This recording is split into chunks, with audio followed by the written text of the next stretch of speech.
only be one king in the kingdom.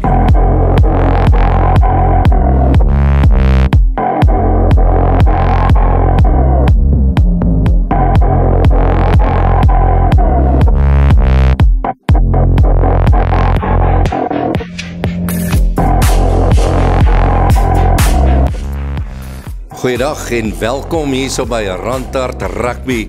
En ek staan hierso by Tatum Kers, die kaptein van die eerste span, en Janko Gous, die onderkaptein. En manne, julle lyk lus vir die laaste groot derby hierso teen President Steyn. Sê vir my, hoe het julle voorbereiding gegaan, Tatum?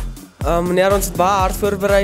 Adrian Straas het ons kom help met die forwards en ja, ek dink ons is reg, meneer, ons het baie hard voorberei. So. En Janko, wat dink jy? Wat gaan ons maak teen President Steyn? Nee, meneer, ons agterspelers gaan hulle definitief stikkend hardloop. Nee, die manne is voorbereid en hulle het goeie selfvertroue. En is daar ietsie wat julle graag wil sê vir ons ondersteuners en ons ouers en dit?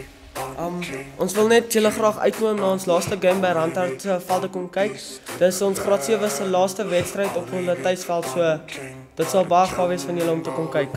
Ja, Tatum, dis regtig erg. Ons afskop is 10:06 onder ons skool se nuwe spraailigte. Ons hoop om julle almal daar te sien. Baie dankie. Julle het dit van hulle afgehoor en ons sien uit om julle almal hier te hê vir ons laaste groot derby by Laerskool Randhart. There can only be one king in the kingdom.